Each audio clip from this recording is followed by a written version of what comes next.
कर रहे हैं। हाँ तो एक मिनट ये पर्ची निकाल लेते हैं, ठीक है ना। हाँ अब हमारे पास अभी हाँ अब आप देखिए पहले से अंदर कोई वोट नहीं है। कोई नहीं। एक मिनट में इसको भी शो रिजल्ट को 0 कर दूं। अभी एप्पल को वोट दिया था एक हमने, तो टोटल वोट 1 हो गया।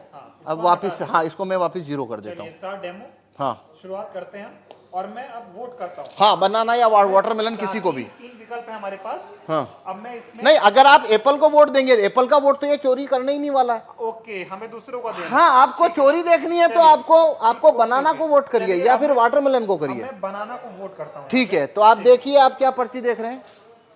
हाँ बनाना आ गई। बनाना आ गई। जी। तो आप वोटर ने बनाना की पर्ची देखी जी। वोटर यहाँ से चला गया। हाँ, अब अगला वोटर आया। आप हैं दूसरे वोटर। मान लीजिए मैं फिर बनाना को करता हूँ। ठीक। मैंने बनाना को वोट किया। हाँ। अब देखिए मैंने क्या देखा, बनाना, दिख रहा है। तो मैं भी खुश हो गया। खुश हो गया मतलब सेटिस्फाई हो गया। जी, जी। मैं चला गया। अब मान लीजिए आप आए, आप फिर से बनाना को वोट करिए। मान लीजिए मैं फिर से बनाना को वोट कर देता अब देखिए आप क्या देख रहे हैं यहाँ पे, हूँ। बनाना देख पा रहा हूँ। बनाना देख रहे हैं। जी। तो आप सेटिस्फाई हो गए। हाँ। आप भी चले गए। तो हमने 3 वोट कर दिए। 3 वोट कर दिए। ये बनाना बनाना बनाना, एक वोट और कर लेते हैं। ठीक। ये मान लीजिए मैं अब वापस बनाना को वोट कर रहा हूँ। ठीक है।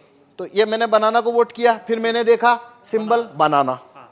ठीक है, 4 वोट किए। 4 वोट किए हैं, चारों बनाना को। चारों बनाना को। तो अंदर से एप्पल का अब पहले इलेक्ट्रॉनिक वोट देखते हैं। देखिए आइए, हाँ तो ये शो रिजल्ट कर रहा हूं अब मैं। जी। ये शो रिजल्ट, तो टोटल वोट कितना हुआ है। 4 वोट हुए हमारे। अब एप्पल को कितना मिला, 3 मिला हुआ है। कौन जीता यहाँ। एप्पल। क्या आपने एप्पल को वोट दिया। नहीं दिया। मैंने भी नहीं दिया। हाँ। सभी ने तो बनाना को दिया था। सभी ने बनाना को दिया। लेकिन यहाँ पे तो एप्पल जीत गया है हाँ। और बनाना को तो एक ही वोट मिला है। हाँ। तो अब हम देखते हैं इलेक्ट्रॉनिक वोट को कागज के वोट से मैच करते हैं, क्योंकि काउंटिंग के दिन भी ऐसा होता है। ठीक। ठीक है। हाँ। तो देखिए अब हम कागज का वोट देखते हैं। ये देखिए,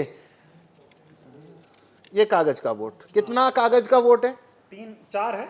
टोटल वोट 4। अब देखिए यहाँ पे टोटल वोट कितना है। 3 एप्पल। नहीं, टोटल वोट कितना है, और यहाँ टोटल वोट कितना है कागज का। 4। एप्पल का कितना वोट है, 3। यहाँ एप्पल का कितना है, 3। और यहाँ बनाना का कितना है, ये बनाना का 1। जबकि तो चारों आप ने बनाना को दिया। तो आप 100% वीवीपैट की पर्चियों की काउंटिंग करिए। ये लो काउंटिंग कितने की करनी है, कर लो काउंटिंग। क्या आपकी चोरी पकड़ में आई। नहीं है अभी, लेकिन मांग ये हो रही है, जो विपक्ष के जो इंडिया गठबंधन के तमाम नेता हैं वो ये कह रहे हैं कि वीवीपैट की पर्चियों की 100% मिलान होनी चाहिए। मशीन की गिनती आप बताइए होनी चाहिए क्या। नहीं, इस क्या हिसाब से मतलब- जो आप दिखा रहे हैं इसमें से तो आप साबित ही नहीं कर पाएंगे कि ऐसा गलत हुआ। भाई ये मैं ना खोलूं हाँ। तो यहाँ पे तो ये होने के बाद में जो बनाना का कैंडिडेट है वो वोटर को बोलेगा भाई तुमने तो मेरे को वोट ही नहीं दिया। वोटर बोलेंगे हमने तो बराबर वोट दिया, पर्ची छपी हुई एक देखी। सवाल और है, अभी हम जब वोट डाल रहे थे तो यहाँ पे पर्ची यही एक ही दिख रही थी। हाँ वही चार पर्ची में बार बार कटनी चाहिए पर्ची, जो कि कटती नहीं, पर ऐसे वो होनी चाहिए। हाँ पर उसको वोट फुल कट करेगा नहीं, क्योंकि उसको वोट जब चोरी करना है तो कट तो वो नहीं नहीं करेगा। हाँ, क्योंकि वो फिर पर्ची वहीं दिखती रहती है। हाँ हाँ हाँ, ये सारा खेल है। हाँ ये सारा खेल है। और ये इसको जिस सीट के ऊपर आपको वोट जितना चोरी करना है वैसा उसमें कमांड आप भेज दीजिए तो वैसा होना शुरू हो जाएगा। कुल मिला के ये साबित होता है कि ईवीएम को आसानी से हैक किया जा सकता है। आसानी से इसमें वोट चोरी हो सकते हैं और वो कभी पकड़ में नहीं आएंगे, क्योंकि यदि मैं ये खोल के ना दिखाऊं तो आप कभी नहीं, ये साबित नहीं हो सकता कि वोट चोरी हुआ है। चुनाव आयोग खोलने देगा नहीं आपको। तो नहीं, चुनाव आयोग तो छूने ना देता। हाँ। वो कहता है वो जब लास्ट में काउंटिंग होती है तभी वो 5 हर विधानसभा में 5 वीवीपैट खोली जाती है। ठीक है, अभी ये बताइए कि 2024 का चुनाव, जिसे कहा जा रहा है कि लोकतंत्र और संविधान को बचाने का चुनाव हो रहा है, तमाम लोग ऐसा कह रहे हैं अब की बार अगर बीजेपी को नहीं हराया, अब की बार सत्ता परिवर्तन नहीं हुआ तो बीजेपी ऐसी पार्टी है जो देश में चुनाव ही नहीं होने देगी। इस तरह के सवाल खड़े हो रहे हैं। इस वक्त में, ऐसे हालात में अगर ईवीएम से चुनाव हो रहा है तो कितना बड़ा खतरा आप देख रहे हैं। देखिए ये भारत में अभी सारी 545 लोकसभा सीट के ऊपर जो चुनाव होने वाले हैं वो वीवीपैट से होने वाले हैं। सभी में कांच है, वो काला है, सभी में लाइट की अवधि 7 सेकंड है। तो मतलब ये अभी जो चुनाव है वोट ईवीएम से चुनाव कराना उसका कोई मतलब ही नहीं बनता। कोई मतलब कोई भी बनता, मतलब धांधली हो नहीं रही है उसमें, बनता। बेईमानी हो जितना धांधली करना है उतना हो सकता है। 5 सीट करो चाहे 50 सीट करो चाहे 100 सीट धांधली करो, और वो कभी पकड़ में नहीं आएगा। इसीलिए हम ये भाई आपने अगर मैं ना गेट खोलूं आपको पकड़ में आ रहा है, नहीं आ रहा, किसी को आ नहीं सकता। मतलब सारा खेल इसी काले शीशे का है, ये जो हाँ लगा हुआ है। हाँ, तो इसलिए हम कह रहे हैं कि देखिए भारत के अंदर सिटीजन के पास कोई ज्यादा राइट्स तो है नहीं।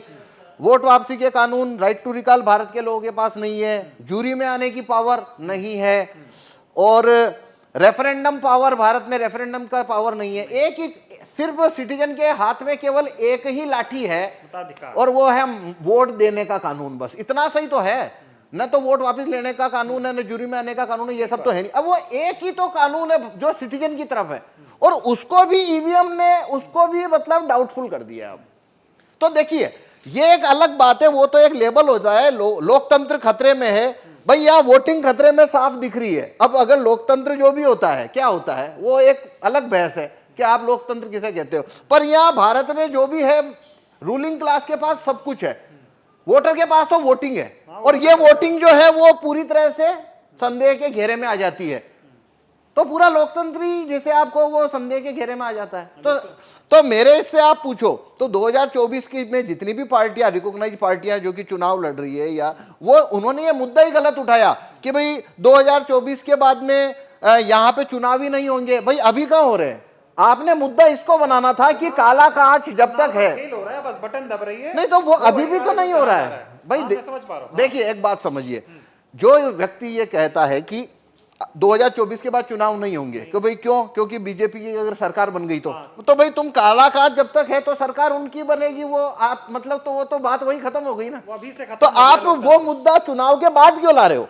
आप चुनाव में ये मुद्दा रखो ना पहले कि भाई जब तक ये कांच काला है, हमको आप बैलेट पेपर रखवाइए, और रिकॉग्नाइज पार्टी अगर इस मामले को उठाए तो अभी भी इतना वक्त है कि ये